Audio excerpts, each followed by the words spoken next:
We're back with part 2 to finish things off on this topic after getting started with it in my last video, so if you missed that one, be sure to go watch it after you watch this. Basically, we're here to run through every single NBA team, identifying the one player on their roster that is most likely to be traded this offseason.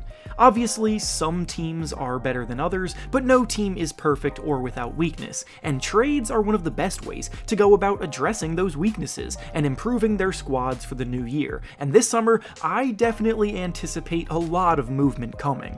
In my last video, we did the teams in the Eastern Conference, so that means today we're finishing up by going through the teams in the Western Conference. Before we start though, it turns out a good amount of you watching right now aren't even subscribed to the channel, so if you enjoy the content, consider hitting the subscribe button, as not only does it help out a ton, but I'd also very much appreciate it. Now with that being said, let's begin. Going in alphabetical order, we'll start with the Dallas Mavericks, and the player they're most likely to trade is Davis Bertans. I think the Mavericks will be desperate to shed salary this summer to give themselves a chance to build a better roster around Luka Doncic and possibly Kyrie Irving, and Bertans and his $17 million per year deal will be the first to go if that's the case. Bertans won't be easy to move because after signing that contract his shooting touch has fallen off of a cliff, but that doesn't mean that the Mavericks won't be trying. Next up is the Denver Nuggets, and the player the Nuggets will be likely trading is Zeke Naji. I'll be honest, I'm not sure if the Nuggets will be active traders this summer at all because while they still have their entire championship starting lineup under contract, their entire bench is hitting free agency this summer almost, so they just don't have many options to trade. Naji is in the last year of his rookie contract and isn't necessarily going to be a piece used to swing a big trade, but the Nuggets don't need a big move because they're the reigning champions right now. Up next is the Golden State Warriors, and the player they're most likely to trade is Jonathan Kuminga. When Jonathan Kuminga was drafted, he flashed a ton of potential as someone who can cause a lot of havoc defensively, his athleticism shined through, and his ability to compete on both ends of the floor looked promising moving forward. This year though, he and the coaching staff weren't on the same page as Kuminga was reportedly upset with his inconsistent playing time, and the coaching staff was not pleased with his entitled mindset. That could lead to a departure for Kuminga as he's still young and enticing for other teams to go out and take a chance on. Next up is the Houston Rockets, and the player they're most likely to trade is Jae'Sean Tate. The Rockets are poised for a huge offseason with rumors swirling that they'll be going after some of the league's biggest names, including James Harden and Kyrie Irving.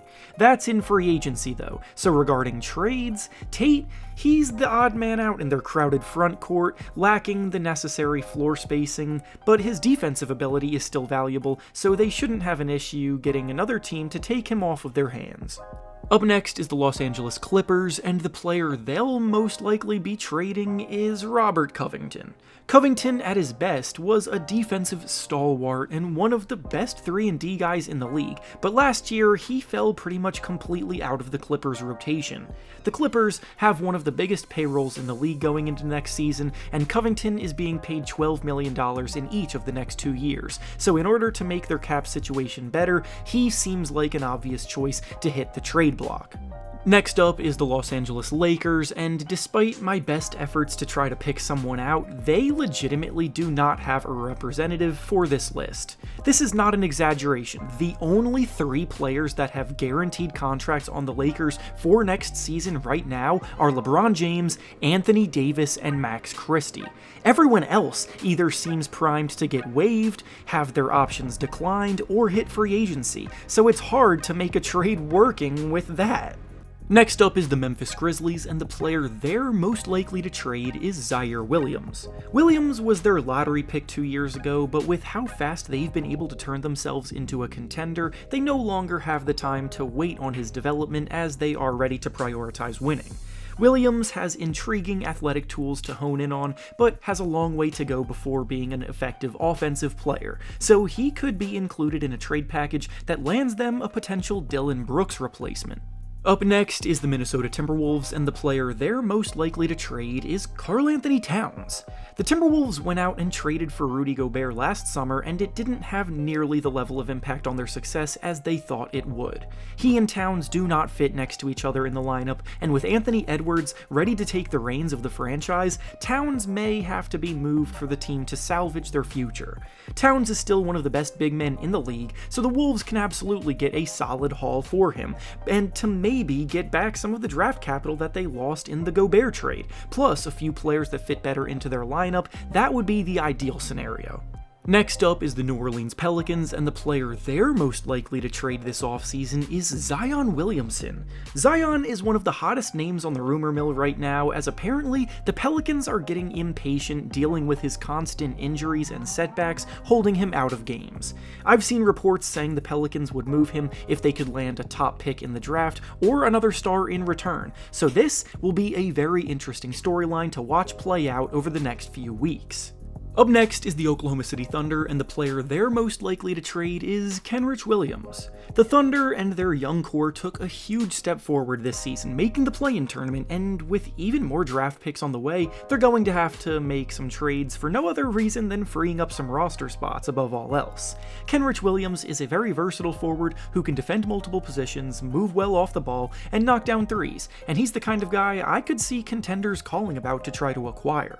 Next up is the Phoenix Suns, and the player they'll most likely be trading is DeAndre Ayton. DeAndre Ayton and the Phoenix Suns have not seen eye to eye in years now, and after Ayton tried to leave in free agency last summer, his season this year ended on yet another sour note, seeing him get benched down the stretch of games, and his body language has been abysmal. He clearly doesn't want to be there, and for the betterment of him and the Suns, they need to move him not only to get someone who can actually play the role that they need, but also someone who actually wants to be there. Up next is the Portland Trail Blazers, and the player they're most likely to trade is Anthony Simons. For the first time ever, we're finally seeing Damian Lillard show a slight willingness to explore trades, but it's more than likely just a way for him to send a message to the front office.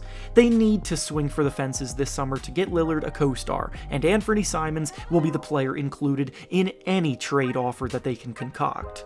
Simons is a lethal shooting threat who averaged 21 points per game last year, and him, along with the number 3 pick in the draft, will be a package offered to several different suitors this summer. Next is the Sacramento Kings, and the player they'll most likely be trading is Davion Mitchell. Davion Mitchell has already been labeled as a trade target by a few contending teams such as the Phoenix Suns, so while I don't foresee the Kings making too many big moves, I think they're going to have a few inquiries regarding Mitchell's availability. His perimeter defense is truly as good as it gets, but offensively, he's not much of a threat yet, so we'll see what kind of offers the Kings actually receive for him and whether or not the interest is real. Up next is the San Antonio Spurs, and the player they're most likely to trade is Keldon Johnson.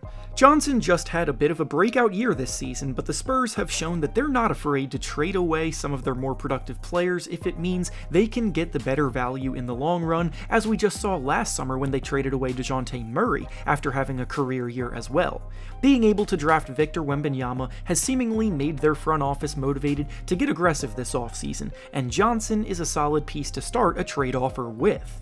And finally, the last team up is the Utah Jazz, and the player they're most likely to trade is Kelly Olynyk. The Jazz are another team maintaining the long view with their rebuild, and with Olynyk both being 32 years old and going into the last year of his current contract, they recognize that he's probably not a part of their long-term plans. He just had one of his best NBA seasons as a floor-spacing big man as well, and his skill set could be useful in any team's rotation. And with that being said, that's all I have for you today. Make sure to like the video, subscribe to the channel, and comment down below who you think is getting traded this summer. Thanks for watching, and I'll see you all next time.